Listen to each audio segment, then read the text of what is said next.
All right, so ladies and gentlemen, welcome to the show. Today I've got my co-host Travis here. So, Travis, who are you and what do you do, buddy? Yeah, my name's Travis Marziani. I have actually an online dance clothing store, which is interesting because I never danced. I never did any of that kind of stuff, but I really wanted to start an e-commerce store. And my mom actually has been sewing dance clothing for over 20 years. And, this is something I kind of give as advice to people when they're looking for an idea. You don't always have to be the one with the idea. Chances are, if you're listening to this podcast, you're a pretty smart person. You can probably figure out how to make someone else's idea extremely profitable. So with me, I didn't care about dance pants. I didn't care about any of that stuff. What I always tell people is, if I buy a t-shirt online, I don't tell any of my friends about it. But the thing is, if a dance mom buys a pair of dance shorts online, she tells everybody about it.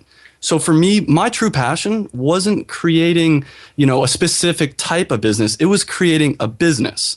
I really just wanted freedom in my life. I always kind of followed everyone else's advice. So, I worked hard. I got into my dream college. I got my dream job afterwards. And the first year was amazing. I was traveling all over the world, making tons of money, making more money than a 22-year-old really should. But then the second year came and I really hated it. I looked at the future and I looked at all these 30, 40, 50-year-olds who were, in my mind, kind of indentured, like in indentured servitude. And I realized at that point, I needed to get out Yeah, of it's it. what they call like the corner office test, right? You look at like the boss that's been there 15, 20 years and you ask yourself, well, do you want to be like him? And if it's no, you got to start doing other things. So Yeah, exactly. My boss pulled me in for, the yearly interview and he asked me, where do you see yourself in 5 years? And my thought was, if I'm still here, shoot me. Like, I'm done.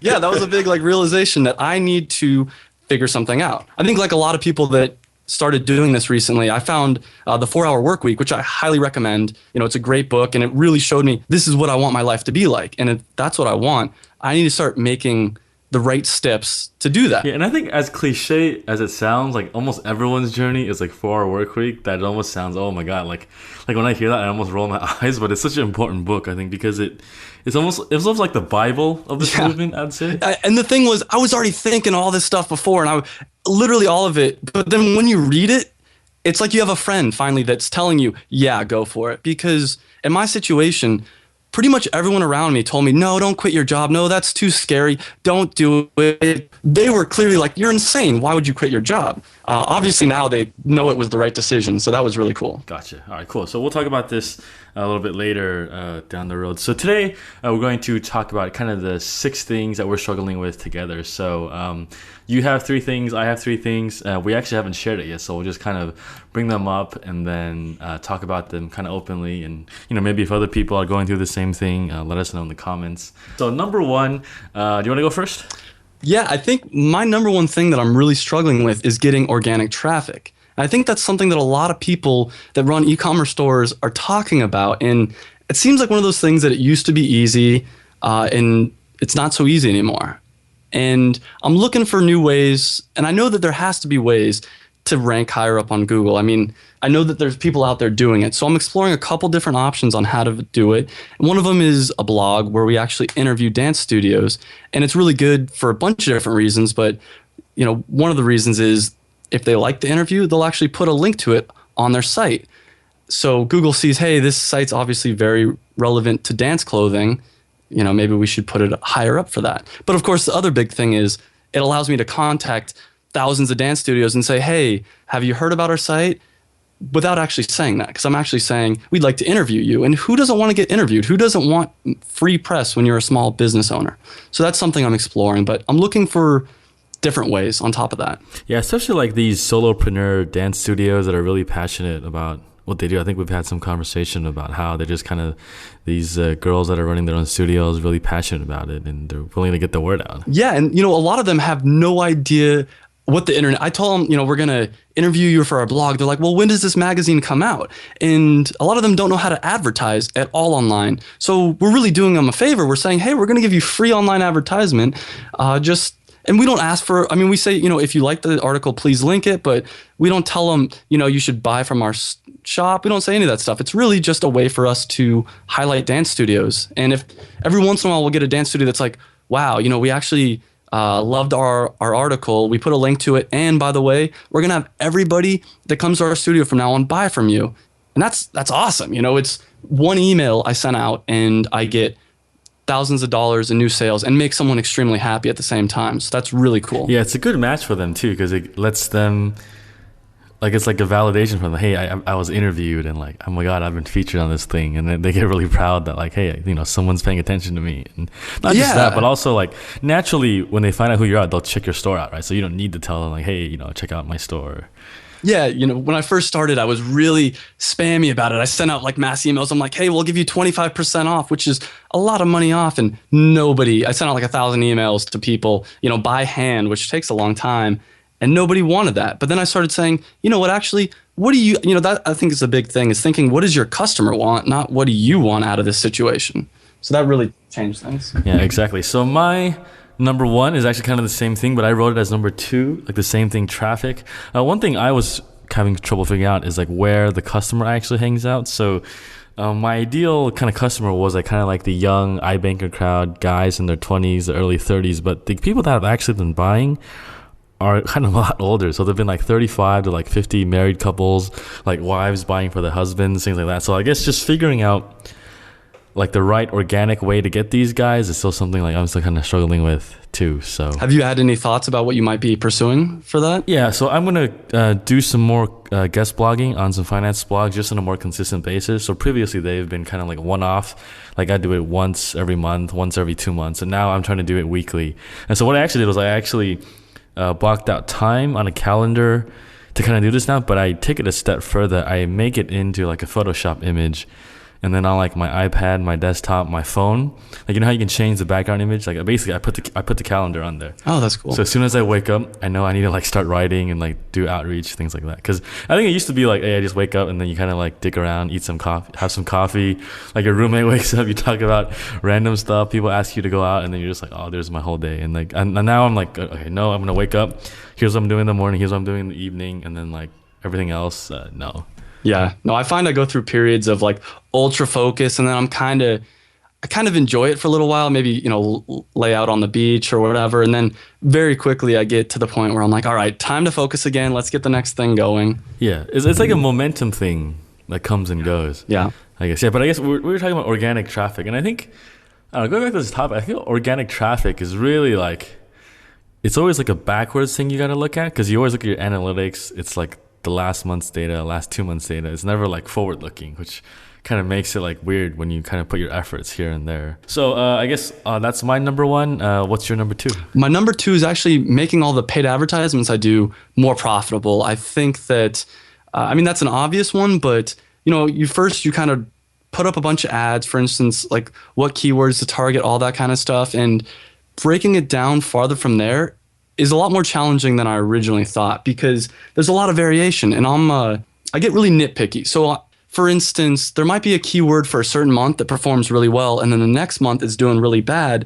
And sometimes it's hard to tell what those trends are going to be. So that's something I want to get better at, figuring out how to make my paid advertisements more profitable. Gotcha. Yeah, because it's like when you have that data point, well, what do you make a decision on if one's good, one's bad? And is it like the time scope's too narrow, or do you wait longer? And then like if you wait longer, you're just sitting there. You're like, oh, well, should I be doing something? Should I not be doing something? One of the biggest things that really bothers me is, so with Google Analytics, you're able to see, okay, they bought from me from a paid advertisement, but half of our sales come from direct URL, people putting in the URL directly.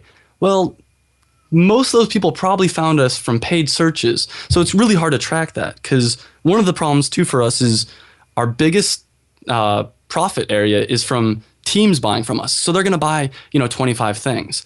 Well, if you're buying 25 things, chances are, you found us on your phone and then you go to your desktop computer and buy from us. And maybe you found us on your phone from a paid advertisement, but on the desktop, I see it as like an organic search for the name of our company. So you're saying your paid search might be working, but it's not showing up in the conversions data. Exactly. And and the other thing is, another issue I run into is there's a little bit of seasonality with this. So part of me wants to lower how much money we spend on paid advertisements right now, but because it's a lower season, but I know that people looking for the upcoming season are looking right now. So if I look purely based on the analytics data, yeah, I should be spending way less money on paid advertising right now.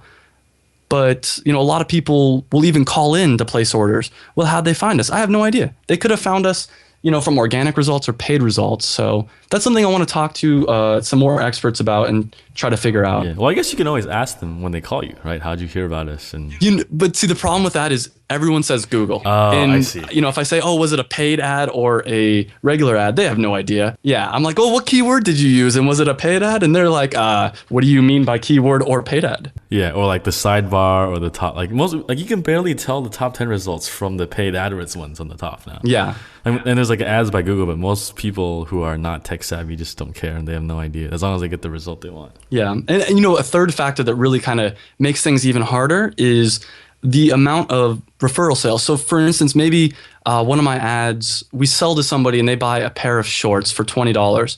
And this actually happened. Then they go tell their dance studio about it and we get $4,000 worth of sales. Well, really, that one $20 sale that shows up in Google Analytics isn't worth $20. It's worth $4,020. So I got to figure out, how profitable it is. I mean, it's a good problem to have. Though. Yeah. One of the things I've been looking at doing is like basically gauging it by how much time they spend on our site. So if someone comes in looking for a certain keyword and they spend only, 1 second, well, that's probably not a very good keyword. But if it's 3 minutes, even if they never buy anything from us, that's probably a little bit better.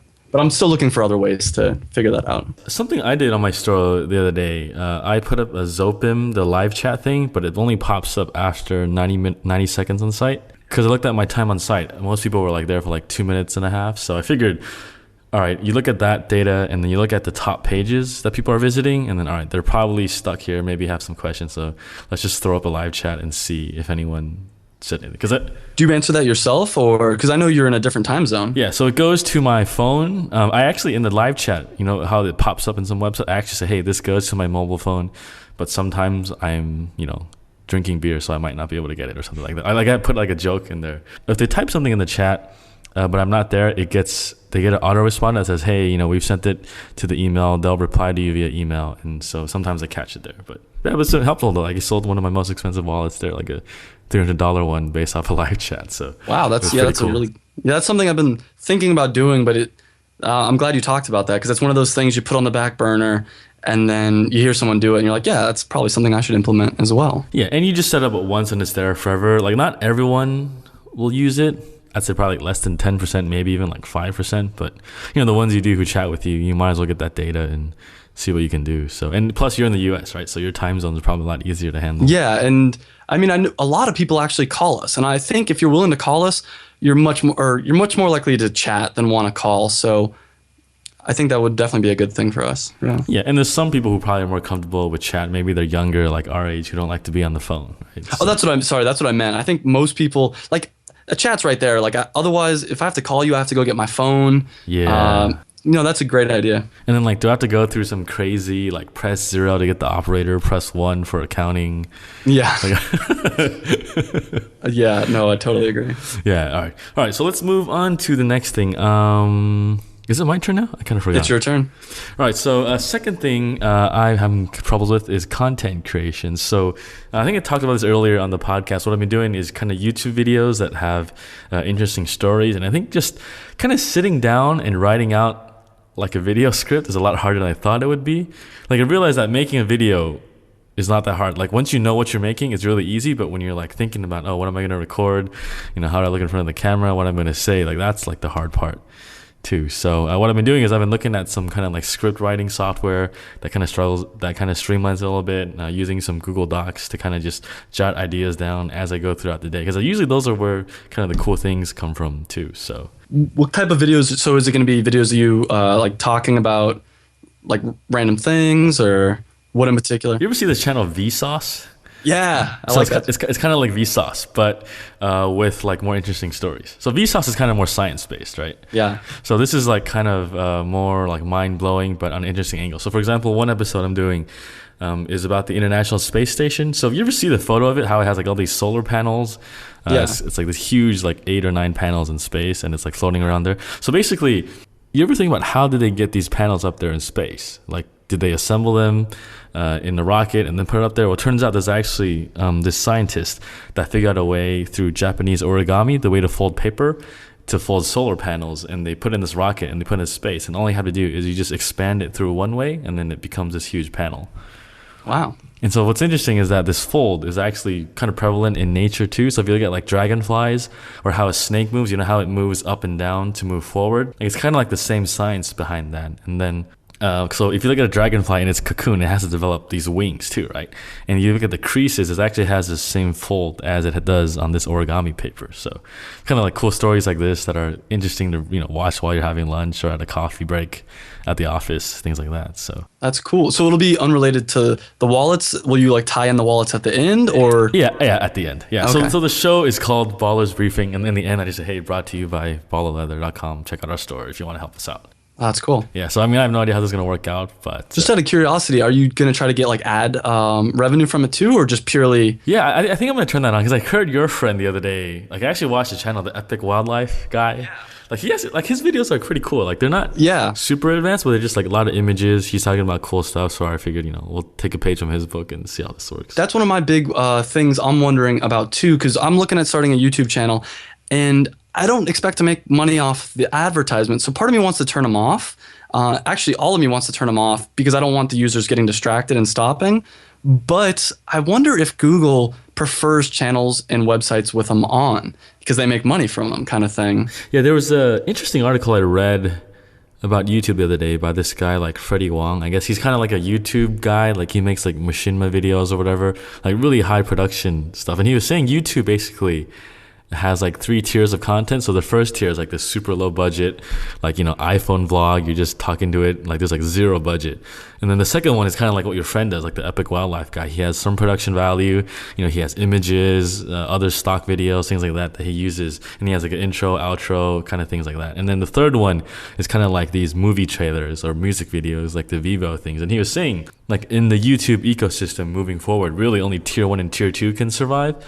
Tier 3 guys need to get money either through Kickstarter, ad money, or whatever. And even through the CPMs now in YouTube, like, they're saying to get ad dollars of TV shows, it's still like years off. And, you know, who knows, right? YouTube is still growing. But I think like the second tier, where you can use it as a marketing channel to drive things back to our store, that's probably kind of like an untapped market.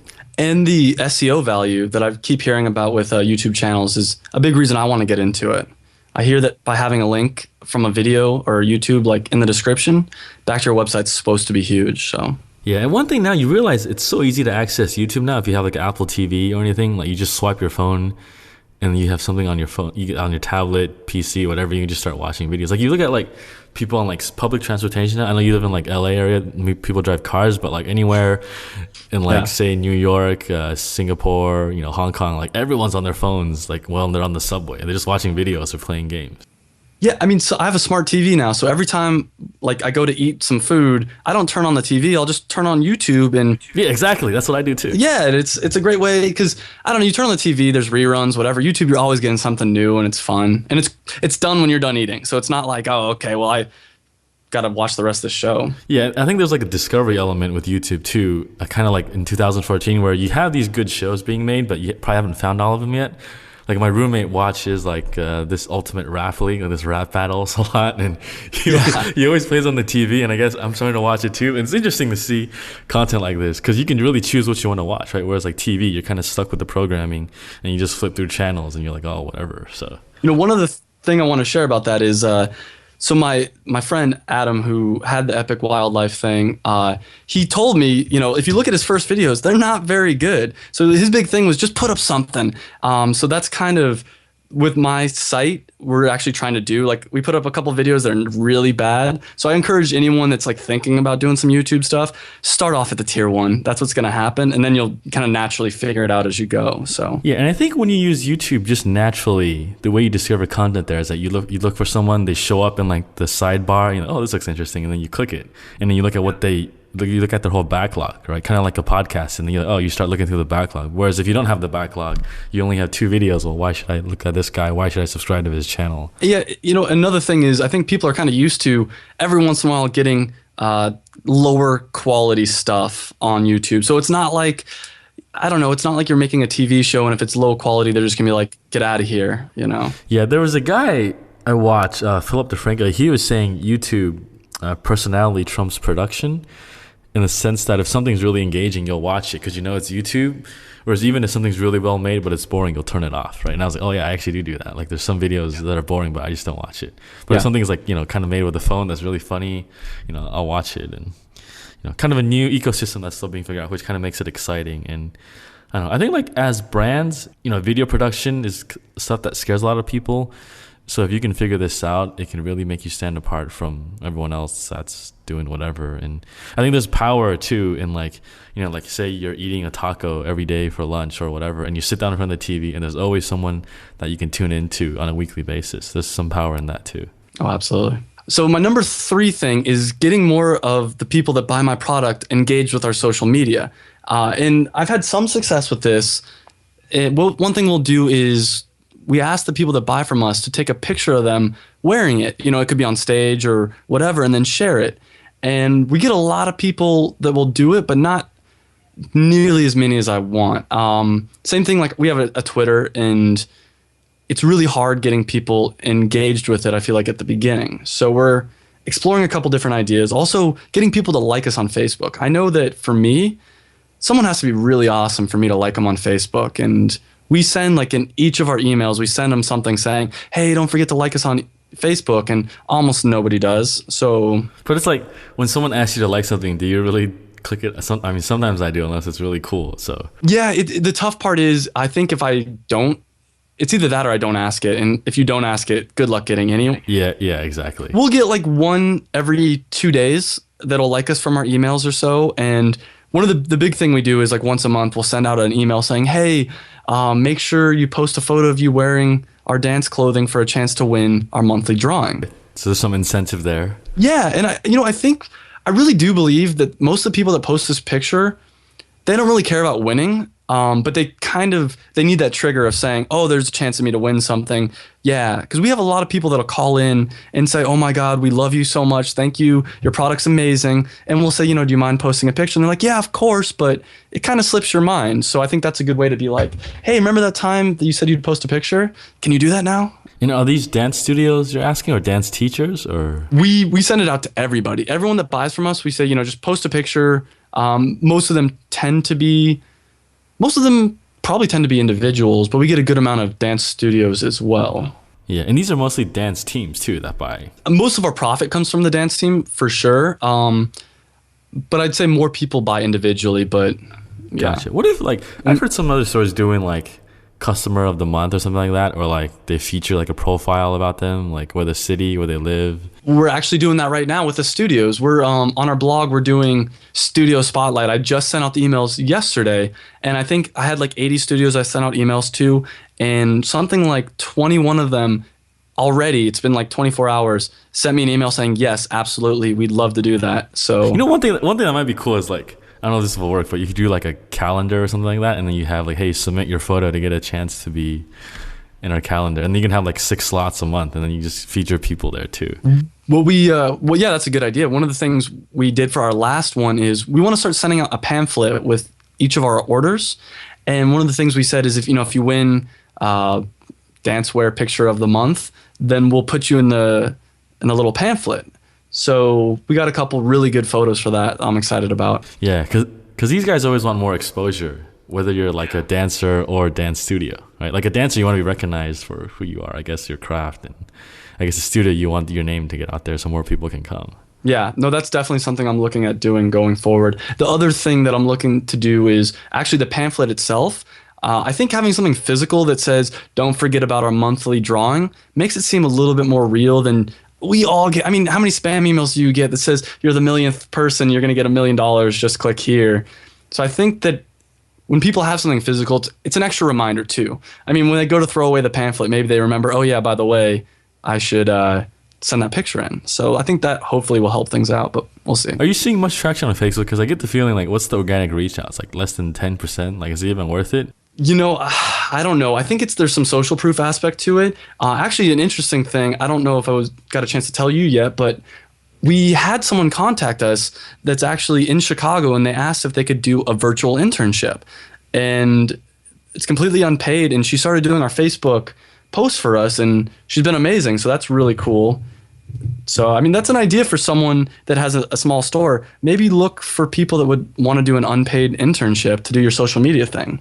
Because there's a lot of people out there that need an internship, especially now that, it's summer still. Yeah, and they just need something to put on their resume. They can say they worked with some business. Yeah, and the cool thing about that, they could be in college, only do it like an hour a day, and on the resume, it looks like they were doing it for, months or whatever. So Yeah, so you just make them like a page admin and then that's it? Or yeah, I pretty much, my thought is we're still a new enough company that I'm like, try whatever you want, and if it's really bad, I'll tell you to stop. But if you have an amazing idea, because that was one of my problems always with the corporate world, I'd have, really good ideas and they're like, nah, we don't like it.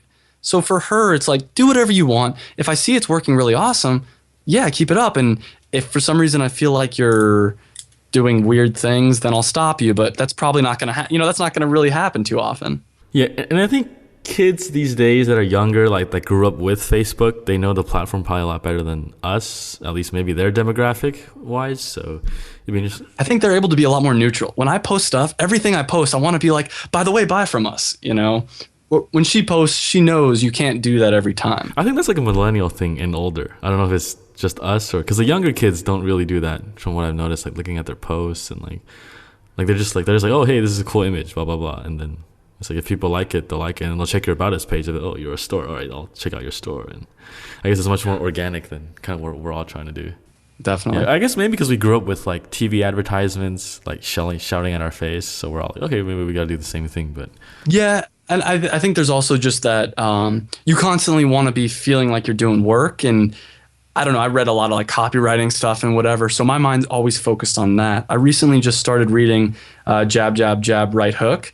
And that really kind of changed the way I look at it. Because it's true, you should, if I see a company posting, hey, buy from us, I'm kind of like, oh, God, get this away from me. But if they post like, hey, by the way, do you want to know how, the space station unfolds its thing? It's like, I do, actually. Oh, and by the way, you have a wallet. That's kind of cool. yeah, you know what? Who does this really well is GoPro and Red Bull. If you look at their YouTube channels, Oh, yeah. like the GoPro channel, I can spend like hours just watching the videos there. Yeah. And then in the end, they just have a logo of the camera, and it's cool. They got like ones that like I think this guy put it on like an eagle and is like flying around a canyon, and you can see the eagle like turn its head or something like that. You're like, this is fucking badass. Yeah. Yeah. All right, cool. So last one, I guess I kind of brought this up earlier, is just the target market kind of focus. So I guess ideally when I started this, I thought it would be a younger crowd, but turns out it's actually an older crowd. That's like 35 to 50. So I've been reading this book by Thomas Stanley. It came out like a while ago. It's called Marketing to the Affluent. And so basically in the book, they talk about marketing to people that are kind of high net worth, but not ostentatious about it. In the sense that they'll buy things that are good value, but they won't be like, say, Dan Bilzerian. Do you actually follow him? No, I don't. Right, so after this call, go on Instagram and just look for him and just follow him.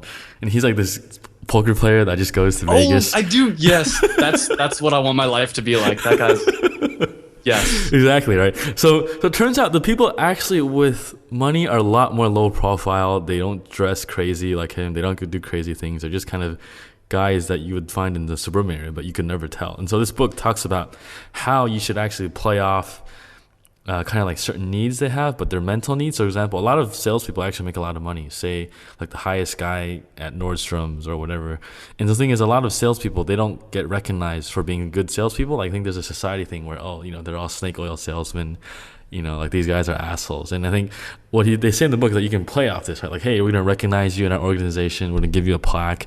You're going to network with other salespeople. You would kind of start your own sales mastermind. And then you would market whatever it is to them, like mutual funds. Oh, by the way, I sell mutual funds or wallets or, yachts or things like that. So kind of just interesting way to kind of wrap my head around that. Because I think like with my wallets, they're around like $75. They're not like really cheap, but they're not really expensive either. So it's just kind of like a weird demographic trying to figure out where these people are. And I think unlike dancewear, where your market is really specific, like anyone can buy a wallet. So that's kind of something that I realized, I should have been more specific. But I had a similar problem because when I first designed the webpage, I spent months and months working on it, and it looked awesome. Like I showed my roommate, who was a girl at the time, and she's like, yeah, it really does look awesome, but not to a girl. And so that was a really tough thing for me. I'm like, well, what does a girl want a page to look like? So it's hard to get sometimes inside the mind of your customer. And especially like when you know they're out there, but it's like grasping your hand in the air kind of some ways, and Yeah. until you get more feedback, you're just kind of like grasping, and like, oh, it kind of sticks. I'm gonna latch onto this. So I guess, how did you realize that dance teams were the biggest customers? Like, did they just naturally, organically find you, or did it start from individuals first before it kind of finally went into bigger orders like those? I mean, they organically found us. The interesting thing is when I was first like thinking about this whole idea and sitting down, like writing out like how much we could make, I didn't even think about that. Like I was like, okay, well, maybe the average person will buy one or two shorts. And so I kind of planned the whole thing, not realizing that no, a lot of our orders are going to be like $500 plus orders. And I think they just kind of organically find us. There's definitely some referral, like I talked about, but they're out there looking on Google just like anyone else. Yeah, exactly. And like the first year is always kind of like the longest slog from kind of what I've talked to anyone there. So I guess like we could say that would be another good topic too, like the first year slog, what it's like. Yeah, for me, my first 4 to 5 months was unbearable. Like every day I'd wake up and it's just like you're trying, you're not getting any sales. And I finally had to stop. And that's when I backpacked through South America. And it wasn't until I was backpacking through South America that sales started coming in. And at that point, I'm like, okay, we have something here. Cool. Like I found it very hard to, because when you're not getting any sales, you want to constantly change things. You're like, all right, well, maybe it's this, maybe it's this, maybe it's this. But when you start getting the sales, you're like, okay, most of this works, but let's start tweaking little things. Yeah, and it feels like when you're not getting sales and you don't do anything, you're like, well, I should be doing something because I'm not getting any sales. And you're just like, Yeah. you're like, like. My biggest dilemma was, do I need to come? So after I redesigned the page for the second time, I'm kind of like, do I need to do it again? Do I need to rethink navigation, or do I just need to work on marketing? So that was really, a tough decision to make. Kind of talking to some people recently, I think like traffic, if you get the traffic, you can probably solve the conversion and design problem, right? Whereas if you keep tweaking the designs and you don't get the traffic, well, you're just kind of spinning your wheels, kind of what I realized. And like, I think it's easier to focus on like changing your website than to actually go out and work on the traffic somehow. I don't know, it's just me or... Yeah, that's true. No, that's definitely true. Like it's much easier to say, hey, I'm going to sit around in Photoshop and change something today, rather than be like, hey, I'll do outreach and try to do more traffic, I guess. Like on a mental level, like when you're trying to decide what to do, like trying to do the hard things and things that actually make an impact is kind of something that it's really struggling, because when you don't make sales, you're like, oh, well, should I do this? Should I do that? I think a lot of people fall into a common trap. Actually, like a friend of mine, when I was asking him, like, why don't you start an online store? His thing was, well, it needs to be perfect from the start. And I'm like, no, it doesn't. And I kind of had that same thing. It's like, oh, I'd see today 10 people came to my website and they didn't buy. Oh, it needs to be perfect. It's like, no, try to make it as good as possible. But you're right, trying to get more people there, then you can solve the how to make it better thing. Yeah, exactly. And that's probably another topic for another time. Like the perfectionist thing, like, oh, like this pixel's out of alignment and I can't launch my store. It's like... No, that's actually my number one advice, because I have a lot of friends that they envy me. Like I tell them what I do and they're like, oh my God, how do I get your life? I'm like, look, do you have an idea?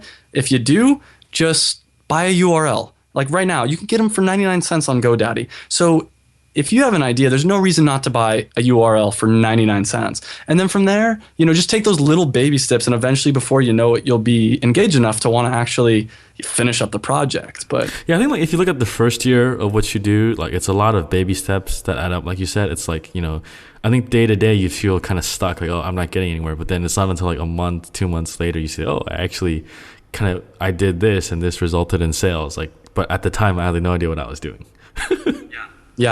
Yeah, I mean, one of the things I even did was I'm on Volusion, which, is a good platform, but I don't know if I'd recommend it. But anyways, I just got their lowest package, which I think at the time was like $40 a month. So I'm like, all right, if I don't do anything, then I'm spending $40 a month. So I might as well start working on this kind of thing.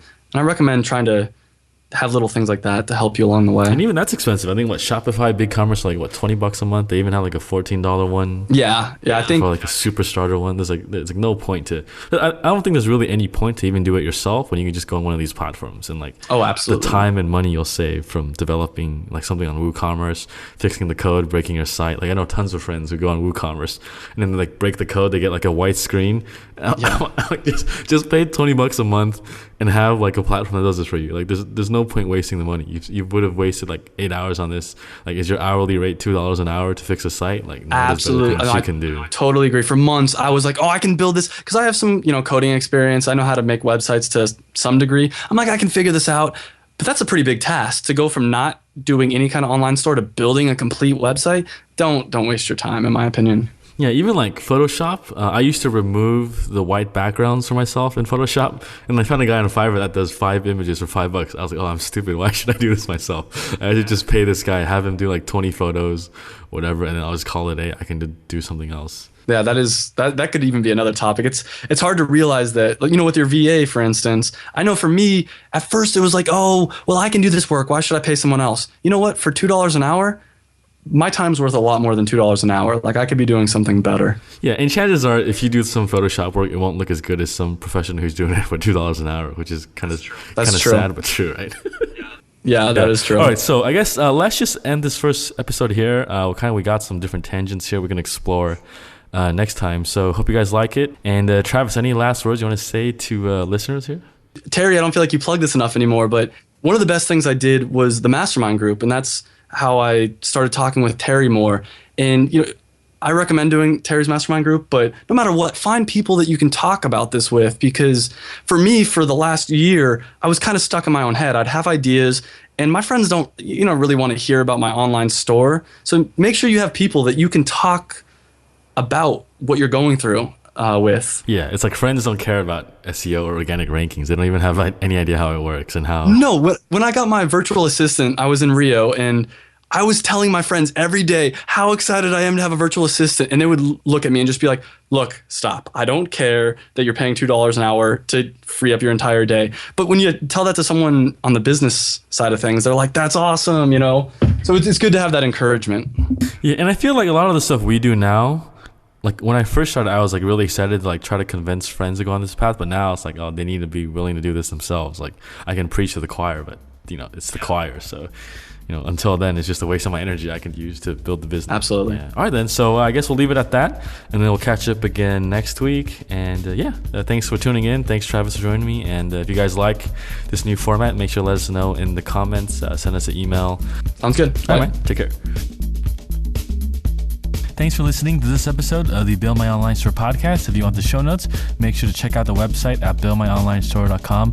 And if you got an e-commerce store, every 2 weeks I lead a live mastermind call with about 5 or 6 of the listeners in 2 separate groups where we work openly together and solve a business problem that you have. And we're all there to support each other. So if this sounds like your cup of tea, make sure to check us out at buildmyonlinestore.com/mastermind. Thanks again for tuning in, and I'll catch up with you guys next week.